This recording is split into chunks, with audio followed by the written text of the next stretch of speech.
Bismillahirrahmanirrahim. Assalamualaikum warahmatullahi wabarakatuh. Baiklah, hari ini kita akan belajar satu lagi pelajaran berkenaan tentang satu insiden. Kita tengok dulu Kita tengok dulu tentang satu insiden yang terbaru, iaitu berkenaan tentang seekor ibu gajah yang telah kematian anaknya. Rasanya semua orang tahu kan. Okey, jadi dekat sini, apa kaitan dengan tajuk yang akan kita pelajari pada hari ini? Baiklah, sesuatu yang berlaku sebenarnya telah ditakdirkan, telah tertulis kematian kita, kelahiran kita kan. Semuanya telah ditulis, telah ditakdirkan oleh Allah. Jadi kita kena terima apa yang telah ditakdirkan, telah Allah rancang. Sebaik-baik perancangan ialah perancangan Allah, walaupun kita dah rancang pergi ke sesuatu tempat contohnya kan, tiba-tiba tak jadi. Itu semua adalah hikmah di sebaliknya. Okey. Okey, jadi kita terus masuk dekat kita punya pelajaran hari ini. Agak-agaknya kejap saya nak share.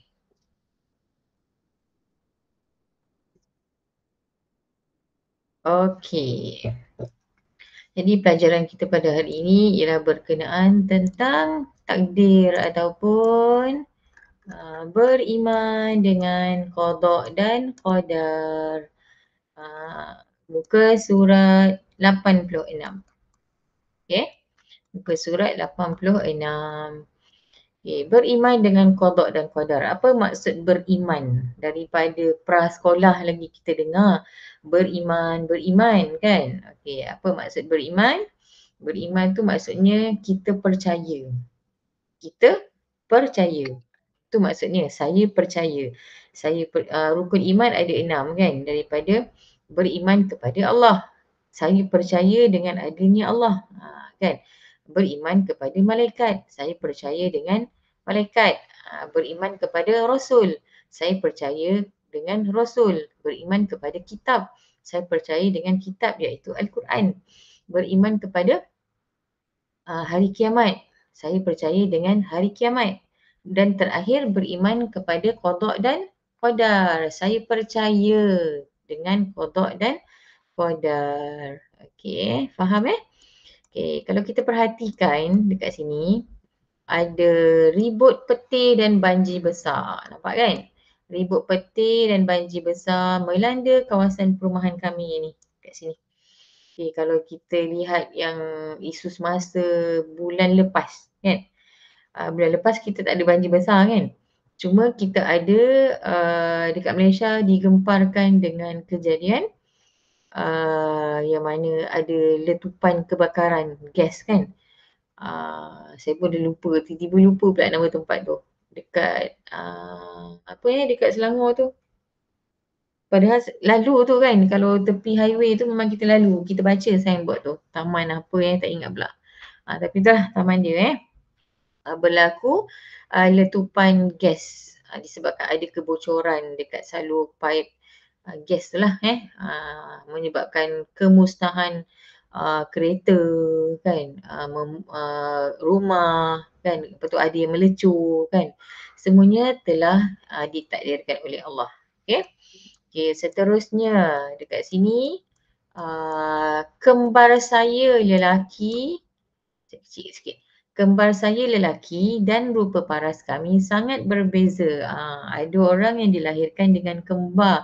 Saya yakin dekat kelas 4E pun ada kembar kan. Ada kembar perempuan dengan perempuan. Ada orang kembar lelaki dan perempuan kan. Tetapi walaupun dia kembar, still ada perbezaan sedikit kan. Hanya mak ayah dia yang betul-betul pasti tang mana yang bezanya tu kan. Kalau macam saya lah, kalau jumpa, alamak ni adik ke abang, macam tu kan kalau dia kembar lelaki kan. Dekat sekolah kita ramai je yang kembar. Masa hari sambutan hari kanak-kanak tahun lepas, kita ada raikan, kita panggil semua kembar-kembar berada dekat bahagian hadapan kelas, dewan. Masa tu tak silap kita panggil pemain bola sepak negara kita. Zakwan, Aidil Zakwan macam tu lah. Saya pun dah lupa dia punya nama. Sebab dia pun kembar kan. Okay. Kemudian ni gambar ni pula, pada tahun lepas saya diuji dengan penyakit COVID-19. Ni bukan pada tahun lepas, masa buku ni dibuat ialah pada tahun lepas. Tapi masa COVID tu kita 2020 kan, 2020 dengan 2021. Kita semua, bukan kita je di kat Malaysia, satu dunia diuji dengan penyakit COVID-19. Ini semua adalah apa yang Allah telah tentukan. Okay? Kita kena terima dan laluinya. Okay, seterusnya kita pergi pula kepada erti dia ataupun maksud. Apa maksud qada, apa maksud qadar? Tadi kita dah sebut pasal beriman kan. Kita percaya, wajib percaya. Okay, apa maksud qada? Biasanya kalau qada dan qadar ni memang akan tertukar. Sebab melainkan kalau memang jenis yang betul-betul ingat kan. Jadi awak kena ingat lah qada tu apa dia, qadar tu apa dia. Okay. Jadi kita tengok dekat sini. Apakah pengertian qada?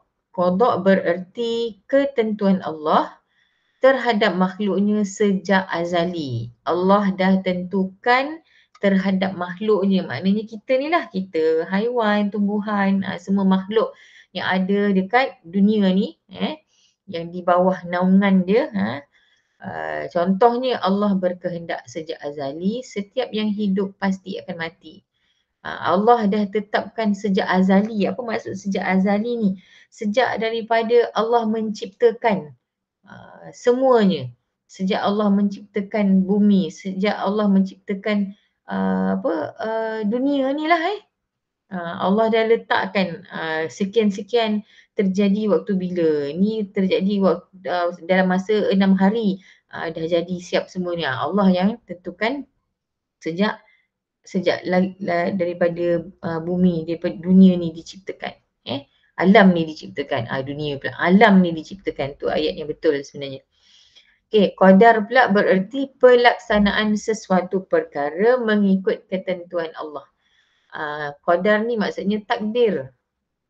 Nak senang bagi faham kan. Qadar ni adalah takdir, bererti pelaksanaan sesuatu perkara bila berlakunya takdir tu. Memanglah Allah dah tentukan kematian kita. Katalah Allah kata, okey, sekian-sekian umur si Fulan bin si Fulan ni, umur 60 tahun berapa hari, dia meninggal. Dia mati. Tapi takdir tu boleh diubah. Kematian tu bukan maksudnya kematian tu 60 tahun 4 hari tu boleh berubah. Maksudnya kematian tu berlaku dekat mana? Disebabkan takdir tu berubah disebabkan doa kita. Kita yang sentiasa berdoa ni boleh mengubah takdir tu. Tapi dia tetap berlaku. Faham tak sekarang ni?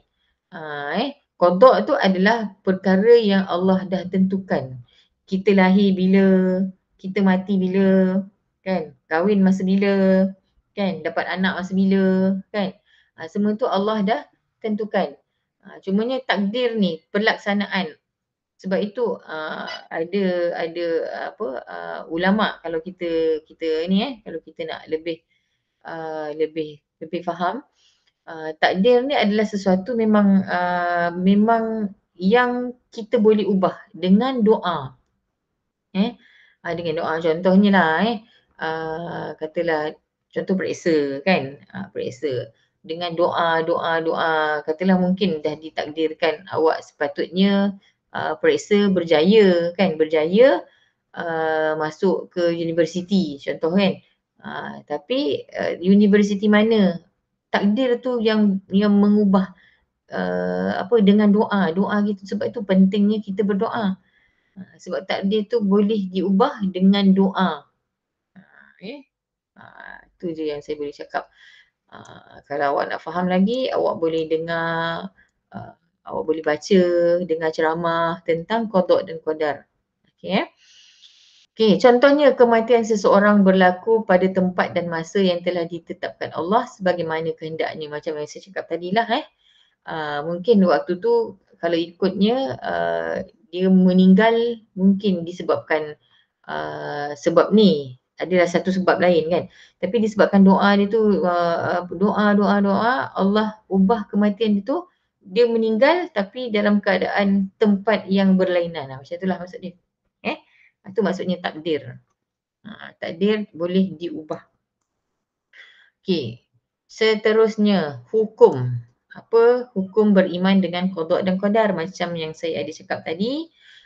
Apa-apa tentang keimanan kita, tentang tauhid, tentang kita punya kepercayaan kita, tentang rukun iman, rukun Islam, semuanya wajib. Beriman dengan qada dan qadar adalah satu daripada rukun iman yang wajib kita imani, yang wajib kita percaya. Okey, dalil. Apa buktinya? Okey, dalil nakli ni maksudnya dalil ni ada dua. Satu dalil akli, satu lagi dalil nakli. Dalil nakli ni adalah bukti daripada Al-Quran. Ataupun hadis. Kalau dalil akli ni adalah bukti daripada keupayaan fikiran kita memberi contoh, memberi bukti. Okey. Jadi dalil nakli dekat sini ialah sabda Nabi Muhammad sallallahu alaihi wasallam, an tu'mina billahi wa malaikatihi wa kutubihi wa rusulihi wal yaumil akhiri wa tu'mina bil qadari khairihi wa syarrihi, rawahu Muslim, riwayat Muslim. Maksudnya bahawa kamu beriman kepada Allah, malaikatnya, kitab-kitabnya, para rasulnya, hari akhirat, dan kamu beriman kepada qadar Allah terhadap perkara baik dan buruk. Ini adalah dia punya keterangan dia. Okey. Seterusnya kita lihat pada gambar ni. Mengapakah kita wajib beriman dengan qada dan qadar? Kenapa kita wajib percaya dengan qada dan qadar? Okey. Satunya kita akan mendapat pahala kan. Lepas tu sebab Allah dah kata wajib beriman, jadi kita kena taat dengan perintah Allah kan. Betul tak? Biasanya itu je lah dia punya jawapan-jawapan yang senang yang kita boleh cepat ingat kan.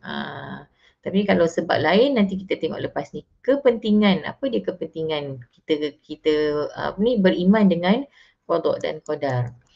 Okey, seterusnya dekat bawah ni. Rindu akan nenek. Nenek telah meninggal dunia. Dia rindu dengan nenek dia. Walaupun nenek dia dah meninggal. Okey, kita lihat kat sebelah pula. Okey, dekat sini. Okey, kat sini ada apa ni? Ada ni. Okey. Ada gambar dekat sini dia tengah dekat hospital. Kan? Dekat hospital dia tengah sakit. Nampak tak? Okey, dekat hospital dia tengah sakit. Bukan sakit. Sakit pula. Nampak dia punya alat mesin ni ingatkan sakit. Okey, dia dah baru bersalin. Dalam gambar ni suami dia, ni anak dia. Ni anak dia yang lain kan. Okey, kita tengok dekat sini. Saya besarkan sikit takut tak nampak pula nanti. Okey. Tahniah Encik Izzuddin atas kelahiran bayi perempuan ini. Nurse cakap tahniah dekat Encik Izzuddin ni sebab dapat baby kan. Lepas tu dia cakap apa? Syukur kepada Allah, kelahirannya lebih awal daripada yang dijangka. Perancangannya isteri saya akan bersalin di kampung. Nampak tak dekat situ? Biasanya kalau orang yang akan bersalin ni, biasanya dia akan dijangka bersalin melalui tarikh scan dekat perut mak dia tu kan. Dia ada scan ultrasound kat situ, akan nampaklah baby tu besar mana, lepas tu dia akan bila dijangka akan lahir kan. Biasanya itu hanyalah perancangan ataupun daripada ilmu doktor ataupun nurse. Itu hanya jangkaan sahaja. Tapi yang betul-betulnya Allah sahaja yang tahu, kan. Okay, ni. Seterusnya, doa kelahiran bayi. Barakallahu laka fil mawhubi lak wa syakartal wahib wa balagha ashuddahu wa ruziqta birrahu. Okey, kat sini saya berharap akan mendapat adik lelaki doktor. Ni. Dia cakap dengan doktor yang ada kat situlah, kan. Diingatkan dapat adik lelaki, kan. Ada kat sini sabar dan redha atas ketentuan Allah. Lepas tu nombor 4, itulah qada dan qadar Allah. Kita mampu merancang tetapi Allah jua yang menentukan. Mungkin dia dapat adik perempuan kot. Sebab mula-mula mungkin nampak macam nampak macam lelaki, kan. Dapatlah dia teman main, kan, dengan abangnya, kan. Sekali tengok-tengok keluar, perempuan pula, kan. Seterusnya nombor 5. Mana nombor 5? Ni. Ustazah Zainab ada beritahu beriman dengan qada dan qadar adalah satu daripada rukun iman yang wajib kita imani. Kita juga wajib meyakini bahawa semua perkara yang berlaku sama ada disukai atau tidak terdapat hikmah di sebaliknya. Macam yang saya cakap tadi, kan, sama ada kita suka atau tak suka. Contoh macam awak, kalau awak demam. Siapa suka demam? Siapa suka kena batuk, kena HFMD, kan. Sekarang ni musim HFMD, lepas tu musim influenza, musim sakit mata, kan. Siapa yang nak? Siapa nak sakit? Tak ada siapa yang nak sakit, kan. Jadi bila kita dah kena, sama ada kita suka atau tak suka, kita kena redha, kita kena terima. Adalah hikmah di sebaliknya, yang kita tak tahu. Okey, seterusnya nombor 6. Orang yang beriman dengan qada dan qadar sentiasa tenang, sabar dan berfikiran positif. Jadi orang yang sentiasa beriman ni, dia beriman, dia percaya tentang takdir ni, kan. Dia kena sentiasa tenang. Apa-apa yang berlaku dekat dia kena tenang, lepas tu kena sabar, lepas tu dia kena fikir positif je. Sebab kalau fikir negatif, nanti takut dia jadi tak nak terima dengan qada dan qadar. Lepas tu dia akan jadi murung, dia akan jadi kecewa. Contoh kalau dia kehilangan ataupun kematian ahli keluarga, kan. Kalau dia sentiasa bersikap negatif, mungkin dia akan jadi sakit sebab tak makan, kan. Sebab asyik teringat-ingat je, kan. Jadi kita kena sentiasa berfikiran positif apa-apa yang berlaku. Seterusnya. Beriman dengan qada dan qadar menjadi pendorong untuk kita berusaha dengan gigihnya dan tidak mudah putus asa. Allah memerintahkan manusia agar terus berusaha, berdoa dan bertawakal untuk mencapai sesuatu. Contohnya macam awak lah, kan. Tak lama lagi bulan depan akan periksa, betul? Katalah awak dah ni siang malam awak dah baca buku, kan, target A. Kan, target pendidikan Islam A, 100% dapat 100%. Tiba-tiba masa hari kejadian ni tiba-tiba awak macam tak berapa nak sihat. Awak rasa macam nak demam, lepas tu rasa macam kurang cukup, tak cukup tidur. Lepas tu rasa macam badan macam tak sihat lah, kan, ada sesama ke, kan. Menyebabkan awak tak dapat nak jawab dengan baik. Dapatlah markah 90 contohnya, kan. Jadi adakah kita nak salahkan takdir, nak salahkan diri sendiri? Tak, kita jangan putus asa. Kita kena tengok balik, kenapa saya tak dapat markah macam tu. Saya salah dekat sini, salah dekat sini. Next time kena usaha lagi. Jangan mudah putus asa. Berdoa, kita dah usaha, kan.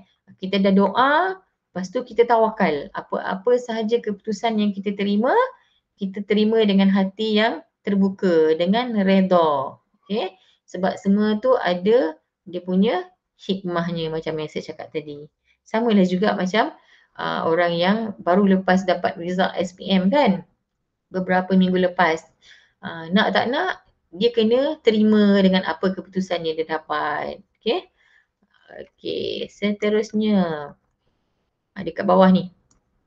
Doa berperanan dalam mendapatkan sesuatu yang kita ingini. Sebagaimana firman Allah dalam surah Ghafir, Bismillahirrahmanirrahim.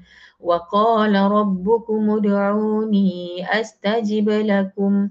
Maksudnya, Tuhan kamu berfirman, berdoalah kepadaku, pasti aku perkenankan doa kamu. Untuk siapa-siapa yang rajin sangat berdoa, insya-Allah Allah akan kabulkan, dengan syarat kena rajin. Kena rajin berdoa, rajin usahalah. Jangan doa je tapi tak ada usaha, tak boleh juga kan. Kena didatangi dua-dua lah, kena ada dua-dua sekali. Usaha, doa. Okay. Okay, seterusnya. Muka surat yang terakhir. Ni dia kepentingan beriman dengan qada dan qadar. Kenapa kita kena percaya dengan takdir yang Allah dah tentukan. Okey, dekat sini kita tengok beriman dengan qada dan qadar menjadikan kita yang pertama sabar, redha dengan apa yang Allah dah tentukan. Kemudian berusaha dengan bersungguh-sungguh untuk mencapai sesuatu hajat. Walaupun kalau macam yang saya cakap tadi lah, kalau ada usaha tapi masih tak berjaya lagi, sebenarnya Allah ada sediakan ganjaran lain sebenarnya yang kita tak tahu di masa akan datang kan. Mungkin macam contoh untuk orang yang SPM kan, yang baru dapat result SPM, mungkin kalau dia dapat 9A straight A kan, ataupun 10A straight kan, mungkin dengan dia punya dengan dia punya result tu menyebabkan dia masuk ke universiti, tapi nanti kalau dia pergi universiti tu dia sebenarnya dia jadi drop, maksudnya dia punya pencapaian dia tak bagus. Jadi disebabkan Allah tengok dia punya macam tu kan, dia punya apa yang berlaku kalau dia masuk kat sana, sebab itu Allah jadikan dia mungkin dapat 7A je. So dia akan masuk dekat universiti lain yang mungkin bila dia masuk sana, dia punya performance dia punya pelajaran dia lagi bagus kalau dia masuk dekat universiti yang 9A tadi tu, yang hebat-hebat macam itulah maksudnya, lebih kurang. Okey. Saya harap awak faham lah apa yang saya cakap ni. Okey. Seterusnya dekat sini, ni gambar yang tadi tu lah. Okey, yang ni. Ni tengah dalam kelas kan. Okey, saya boleh insya-Allah. Okey. Yakin setiap yang berlaku pasti ada hikmahnya. Memang Allah sediakan pelbagai hikmah dengan takdir yang ada. Allah dah sediakan setiap sesuatu yang berlaku mesti ada kebaikannya. Kemudian jiwa tenang dan sentiasa berfikiran positif kalau kita percaya dengan apa yang Allah dah tentukan. Okay, seterusnya istiqamah berdoa dan bertawakal. Kena sentiasa, contoh ni kan, ni dia pakai wheelchair kan. Istiqamah berdoa dan bertawakal dengan ketentuan Allah. Macam saya ni lah kan, ada masalah kesihatan, sentiasa doa setiap kali lepas solat, doa. Kita dah doa, tapi kalau misalnya kata kalau Allah tak makbulkan, kita terima. Terima. Okey. Tapi bukan sahaja dengan terima lepas tu dah lah kan, tak boleh menyerah macam tu. Dia kena ada ikhtiar lain. Contoh macam saya dah pergi berubat dengan doktor dekat hospital. Mungkin kalau lepas ni kalau elok alhamdulillah, kalau masih ada lagi yang saya rasa macam saya perlukan ikhtiar rawatan lain untuk saya lagi sembuh lebih baik, lagi bagus lagi daripada sekarang kan. So saya mungkin pergi ke klinik lain untuk saya ikhtiar, ataupun mungkin saya boleh cari perubatan tradisional, rawatan-rawatan lain. Ada banyak sebenarnya rawatan-rawatan. Ada banyak jalan untuk kita buat sesuatu. Yang penting kita kena usaha. Okey, jangan putus asa. Melazimi ibadah sunat dan melakukan kebaikan. Kalau boleh kita tambahkan kita punya ibadah, kita punya kebaikan. Contoh kita tambah kalau macam awak mungkin level-level awak ni mungkinlah tak adalah nak suruh solat sunat ke kan. Mungkin awak boleh tambah ibadah sunat lain. Contohnya awak boleh berzikir kan. Awak dengan baca dengan membaca subhanallah walhamdulillah wala ilaha illallah wallahu akbar, atau mungkin awak boleh tolong orang lain, tolong kawan kan, ataupun mungkin dengan bersedekah yang sesuai dengan peringkat umur awak. Melakukan kebaikan kan, samalah macam tadi, tolong kawan, tolong ibu dekat rumah, tolong ayah.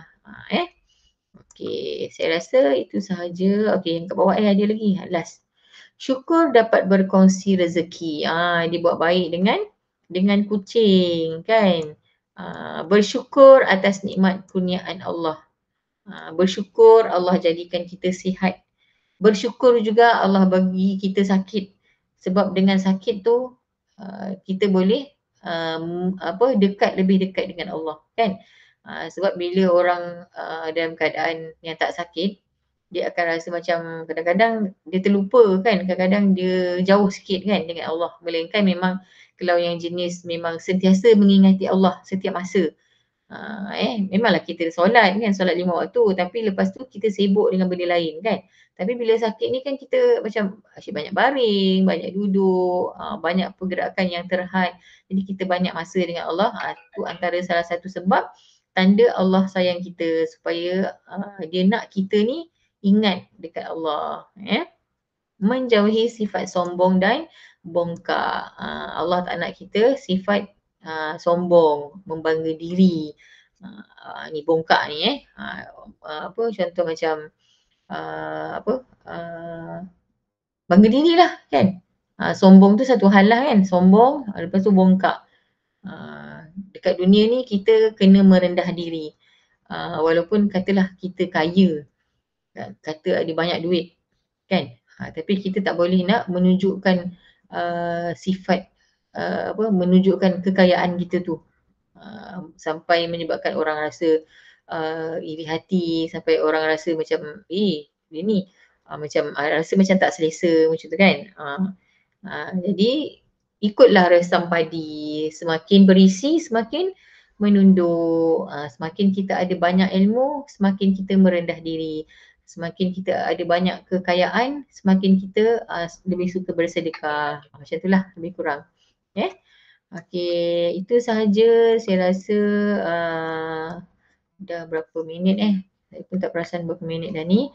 Okey, saya rasa itu sahaja untuk hari ni. Sebab yang ni tak ada dah. Ini quiz, soalan latihan. Okey, jadi yang mana menonton saya punya, sama ada tak kira lah dekat mana-mana, dekat phone ke, dekat laptop ke. Jadi saya pesan nanti bila waktu terluang, tolong siapkan buku PBD tajuk ni lah, tajuk beriman kepada qada dan qadar, termasuklah dengan tajuk-tajuk yang kita dah belajar sebelum-sebelum ni. Okay, saya rasa itu sahaja. Assalamualaikum.